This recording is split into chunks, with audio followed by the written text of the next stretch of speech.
This is Will Cowing from Adaptive Chicago Productions.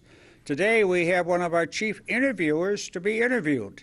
And Joel, he's the resident expert on housing. And there's been a lot of things going on. Joel, you first have said that it's in a state of flux. What do you mean by that?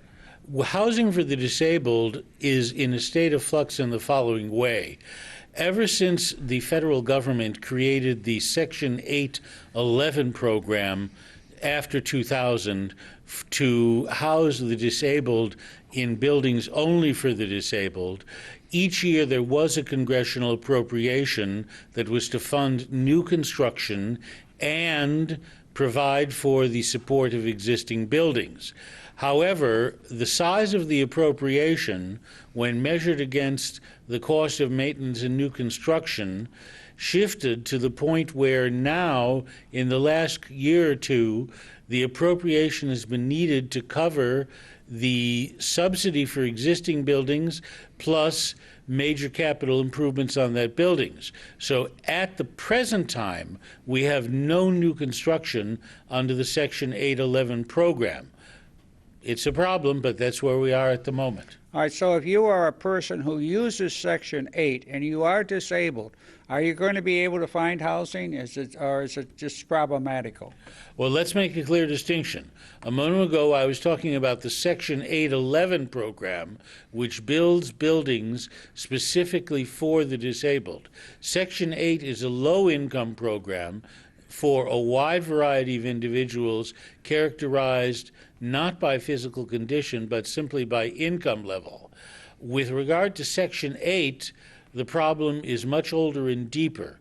The Section 8 program to provide low-income housing for families, the elderly, and to a lesser extent the disabled, was created in the late 60s or early 70s under the Nixon presidency. And it built new housing for roughly 15, 16 years. But under the Reagan administration, new construction of Section 8 was stopped.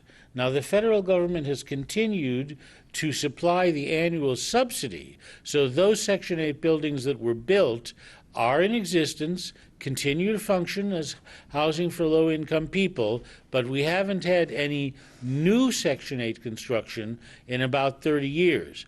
What we instead have had is the LIHTC program. Now, what's that, the LIHTC? LIHTC stands for Low Income Tax Credit Housing, initiated in 1988, in which the federal government gives tax credits for those willing to invest in low-income housing with rents to be heavily subsidized.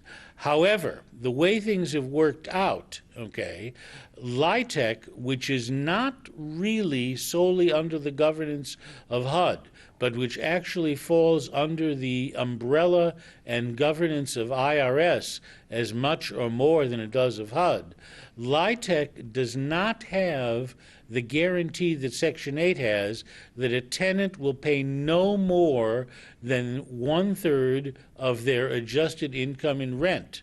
Under LIHTC, rents are subsidized, but it's also possible that a low-income person will find they're living in a LIHTC building where, in some cases, I underline in some cases, a one-bedroom apartment is not available for $250, $300, or $350 a month, but is running $500, $550, even possibly $600 a month.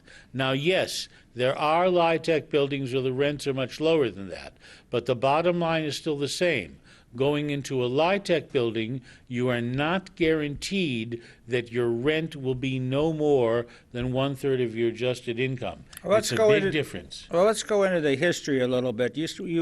Why do we have, when did subsidized housing start in Chicago? Well, the earliest experiments we know in housing for low to moderate income people actually were not initiated by federal government or by state or local government at all. One of the earliest, if not the very earliest, was Francisco Terrace, a two-story building on Waller Avenue, which is about 2.500 north, a little south of Lake Street, at Francisco Avenue, and was designed in 1895 by none other than Chicago's very own Frank Lloyd Wright. It was a two-story structure, okay, with a rectangular ground plan. This shot is of one corner of the building, but unlike most of Chicago's apartment buildings, it did not have entry from the street. Rather, to enter the apartments, one had to go through an archway, okay, leading to an internal courtyard, and then opening off the courtyard, okay, were the doors to the apartments on both the first floor and the second floor. Much more reminiscent of many buildings in Central Europe, although only 2 stories high, than typical of Chicago. It was a very interesting ground plan which led to small apartments that were remarkably well lighted with excellent ventilation. However, they were built to the standard of that time, which meant that an apartment of 4 rooms with 2 bedrooms was no more, are you ready, than about 500 square feet. The rooms were tiny. There was not a full bathroom. There was a toilet in the apartment, which for working class families at that time was something of a step up, as there were thousands of working class and poor families in Chicago at that time who had to share a toilet down the hall or use a loo out in the backyard. The problem with Francisco Terrace is that it never housed the truly poor. After the construction costs were added up and the tenants were screened, it was found that the people who could realistically afford to pay the rents were not unskilled manual laborers, but were either skilled laborers, such as artisans, or else men who were, for instance, were clerks in offices and banks. It functioned fairly well at that level for several decades, but as the neighborhood changed and went into decline sometime in the 1940s, the building went into decline, and even though it was a Frank Lloyd Wright structure, it was torn down in the early 1970s. For those interested in remnants, the archway of the building was saved and was installed in a new building in Oak Park, and the words Francisco Terrace cut into the stone over the arch can still be seen. That, however, was the first, or one of the very first experiments, and probably one of a handful of experiments until the Marshall Field Garden Apartments were built in the late 1920s. Okay, now let's move on to the today. Now you say, and here's what you said, the heart of the problem is that the available government-sponsored housing for the disabled is very limited and will remain limited in the foreseeable future. Now you talked to the Congressman, Mike Quigley, about a year ago. What did he say? Well, about a year ago, I had a very brief conversation, which I must admit was by accident. I don't have an internal pipeline to Congressman Quigley's office. I met him by accident, but had the chance for a few minutes of one-on-one conversation. And when I pointed out that Section 8 was stopped new construction some 30 years ago, and LIHTC was not guaranteeing rents at no more than 33% of a low-income person's income, I said, is there some chance under the Obama administration of a substantial new housing program to be put through Congress before the Obama presidency ends? And what he said to me was, not a chance at all. Okay? So I'm afraid the outlook at the present time is not very optimistic. All right, now you do mention something, though, which is a nonprofit cooperative. Now, this is something very interesting. Mortgage insurance with 10% down payment on a nonprofit cooperative. Now, disabled people could do this, and this has Yes. not been tried. Why? This has rarely, if ever, been tried. There is a little-known but perfectly legal part of the FHA mortgage insurance called the Section 213I, which is specifically to ensure not-for-profit cooperative housing. In theory, it could be used for any not-for-profit cooperative housing. It's intriguing as a vehicle for possibly housing the disabled, because remember that in a cooperative, the residents as a group own the building, and they're the ones that control what goes on, how it's designed, how it's managed, and the like, okay? But unlike a condominium, which inevitably requires easily a 20 or 25% downstroke, FHA mortgage insurance makes it possible to do a not-for-profit cooperative building with only a 10% down payment. Now, this will not bring down construction costs, so this would probably not be a vehicle for housing the truly low-income disabled, but not every disabled person is low income, and there are hundreds of thousands of disabled people who have a moderate but decent income who might be able to afford something like this, but who have great difficulty getting together the down payment on a condominium and cannot find a building that's designed for their needs. So, at least from where I stand or sit at the moment, we badly need some not-for-profit groups, particularly those interested in housing, to look into this and see if something could be done, such as finding some subsidy from the private sector to write down the construction costs and then putting that in tandem with the Section 213I FHA mortgage insurance so that it would be possible for moderate income disabled people to literally participate in the design process of the building where they're going to live. All right, let's say we get a group of 12 disabled people that are all moderate income, but they need housing. Now, they would find a construction company that would be willing to build it. They would form a cooperative. They would have to get legal assistance. Maybe one of the 12 could be a lawyer, possibly. They could get legal assistance to be in the form of to set this up as a cooperative. What other steps would they have to take? I would back up a moment because you've outlined several steps, but not in the order they would need to be taken. Moreover, I would not recommend this for a group of only a dozen people. Okay? It would be far better to get together a group of several dozen people so that you were putting up a building of a substantial size, for instance, 50, 60, or 70 units, or at least 30 or 40, so that it becomes, number one, easier to find an existing not-for-profit organization that's willing to sponsor you, which would be much wiser than trying to form your own not-for-profit purely on your own. And secondly, in terms of working with architects, construction companies, and banks, you're probably going to have access to a much wider pool of talent and a wider pool of capital if your building is more substantial in size. Okay? So if you have a core group of, let's say, a dozen people who want to do this, my recommendation is start shopping around for a not-for-profit group,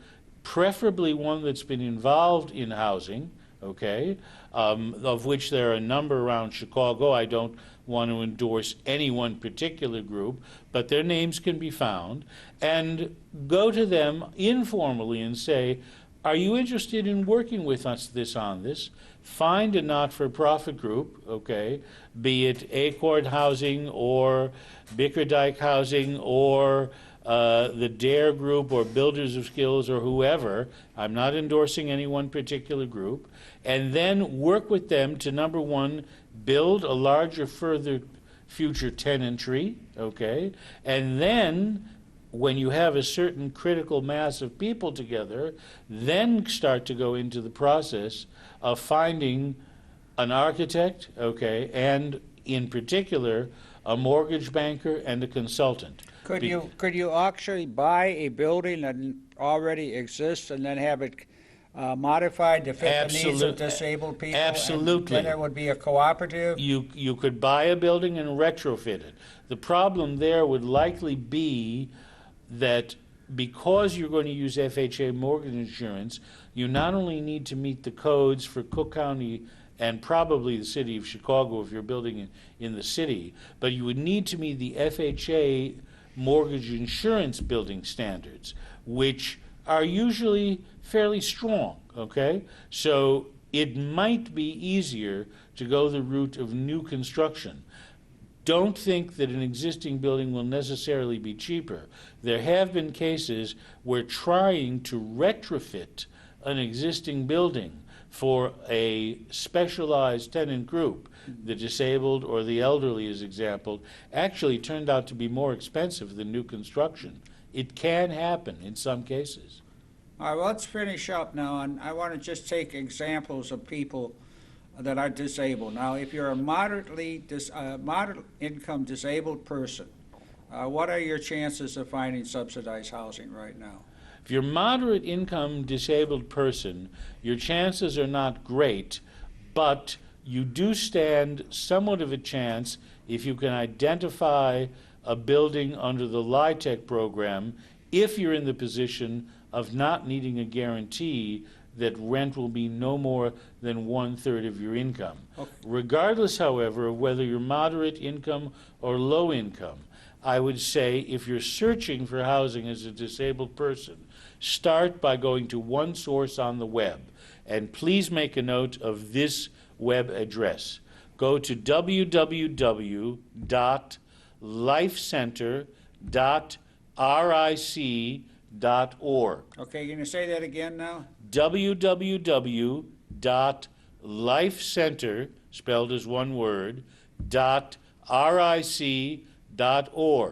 That's a unit within the Rehabilitation Institute of Chicago that specializes in what we might call the post-hospitalization phase of disabled people, and they maintain not a list of available housing units, but they maintain a comprehensive list of all the housing referral agencies, rather than trying to build your own list and saying, oh, I'll start by going to Access Living, or if you happen to be Jewish, saying, I'll start by going to the ARC on North California Avenue. Instead, excuse me, go to www.lifecenter.ric.org, make a note of all the housing referral agencies they list, and then start working your way through that list. Would this same advice apply to a person of low income who's disabled? Yes, low income or moderate income, start your search there by casting your net as widely as possible. You can always narrow your net if need be, but start there with a comprehensive list of housing referral agencies, of which Access Living is one, okay, but not the only one. Work your way through those agencies. Don't expect success on the first try. Let persistence be your most motivating factor, and go after the search that way. And there are also organizations such as, I know people have heard this time and time again, but it's always worth repeating, organizations like Access to Living, Progress Center, that can help you with this, right? You'll find all of those organizations on the lifecenter.ric.org list, okay? To name or specify a couple you've mentioned, Access Living here on Chicago Avenue is certainly an outstanding organization. There's also the Center for Progress, which I believe is still in Forest Park. Right. Okay. There's Catholic Charities. For those who happen to be Jewish, there's the ARC on North California Avenue near Devon, although they are a private not-for-profit which, to the best of my knowledge, receives no government funding and is therefore open to a Jewish clientele. But there are a variety of other such places, in addition to which you can always try contacting the Chicago Housing Authority, okay, at www.cha.gov, okay, and see if one of their waiting lists is open, because they maintain a number of buildings that are usually advertised as housing for the elderly, but often are housing for the elderly and disabled, okay? Similarly, don't hesitate to go to the HUD website, www.hud.gov,